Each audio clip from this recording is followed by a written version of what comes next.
And now, it's time for another Dice Tower review with Tom Vasel. Hey everybody, today we're taking a look at StarFall, a game of clever astronomy by Scott Almes. It's hard to see the box, I think, from far away. What does it say? StarFall is a game in which you're going to be collecting tiles with different various cosmic objects in them. You're going to be doing so by buying them until you run out of money. What's your currency? Stars, of course. I mean, everyone uses stars for money, and yeah, let's look at it.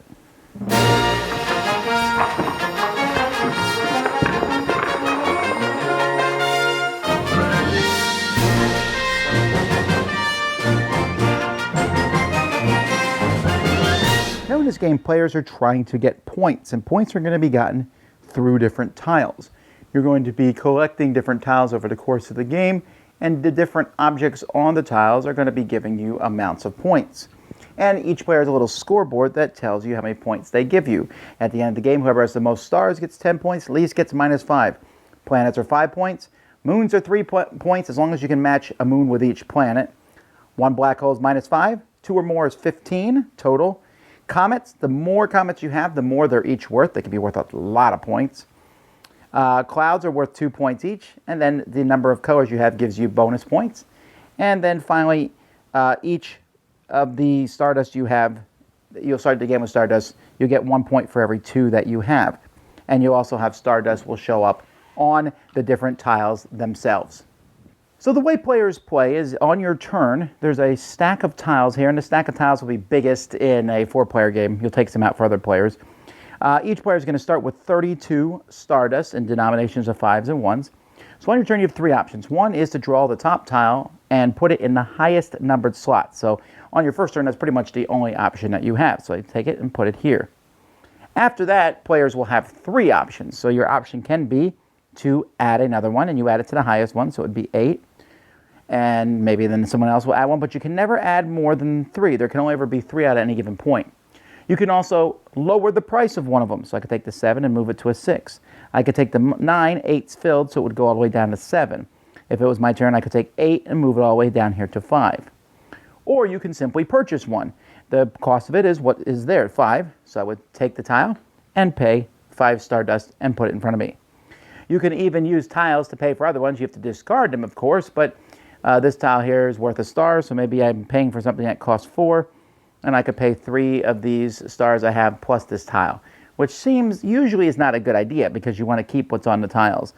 But there's all sorts of things. I mean, this tile is actually quite a bit of stars, but there's all sorts of things on the tiles. The longer you move these and let these go, the cheaper they'll be, but then of course someone else will probably get them. If you spend your money too quickly, you may be just sitting there watching the other players play as the game goes by. So you have to kind of gauge how much money you have for the whole game. And when there's only 1 tile left on the board, the game will end. We'll add up our scores like I showed you earlier. Most points is the winner. Now StarFall is kind of a small game. In fact, the box here, it's too big. I mean, if you look here, this is the insert for the box. It actually only goes down about this far, but probably a really thin box wouldn't sell for them, but I was just kind of surprised. I mean, even this is the biggest piece of the game, is just to keep track. The tiles and the stars, it's pretty small. That's not a negative thing against the game. Scott is probably well known for making small games with the whole tiny epic thing. This is a game in which auction is kind of what I want to say the game is. It's kind of like an auction, because you're basically dropping the prices down yourself until you feel like you're comfortable to buy it. You have to sit there and figure out how much are tiles worth. So I did some division and I figured it out. Okay, if I bought an equal number of tiles as everybody else, I'm going to pay about 4.5 per tile. So 5 would be for a tile I really want, 4 for one I'm not so sure. But then sometimes you see one for 7 and you're like, I really want to buy it. 7's a lot. You definitely don't want to run out of money too early. And then you could wait to the end and then maybe not spend much money and buy them for cheaper. But if everyone waits to the end, then no one's really buying them for cheaper. So it's kind of a back and forth. It's going to probably take you a game or two to kind of figure out exactly where the price for all these objects are. And obviously, the price for tile is going to greatly depend. You know, if it's the if it's the final colored cloud you need, also another comet, and you've been collecting clouds and comets, then that is an amazing tile. You definitely want to grab it. And I'm not sure that the game could be messed over by someone who won a star tile and then use that star tile to get another star tile and use that star tile to get another star tile, which keeps the money in. They're not going to win, but they can kind of mess up other players. You probably shouldn't play with that kind of person. The game is fine.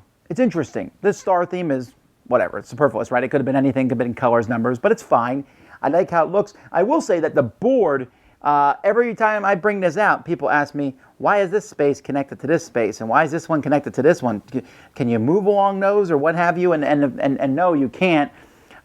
It's kind of cool, but it's a little distracting for people. Also, it's printed on both sides, which is cool, but not necessary. Anyway, it's a decent production. The little wooden stars are fun and neat to play with. And it's a quick fillers type game. The box here says 30 minutes. That's about right.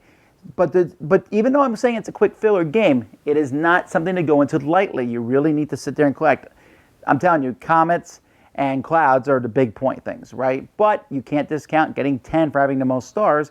And if you're playing with more than 2 players, losing 5 for having the fewest. That could be a swing of 15 points.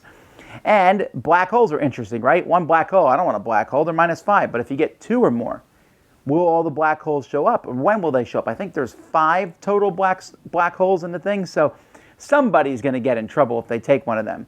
So it's a neat concept. It's simple. It's nothing new, I think. I've seen games where, the prices are fluctuating down, but forcing the player to decide whether to bring a price down or bring out a new tile or buy one is a good concept. There's a little bit of, interaction as you're like, I'm going to move this tile down and tempt you to buy it. Or, I'm not going to move down this one that I know you want. So there's some back and forth like that. But it's kind of easygoing. It's intriguing. Certainly one I think people should check out. That is StarFall. Look at the box. Dice Tower Judgment approved. Thanks so much for watching the Dice Tower videos. Find more great videos and reviews as well as our top-rated audio podcast at Dicetower.com. You can also find other great shows at Dicetowernetwork.com. I'm Eric Summerer, and you've been watching The Dice Tower. The Dice Tower is sponsored by Cool Stuff Inc., where you can find great games for great prices. Cool stuff in stock. Check them out at CoolStuffInc.com. Shut the door!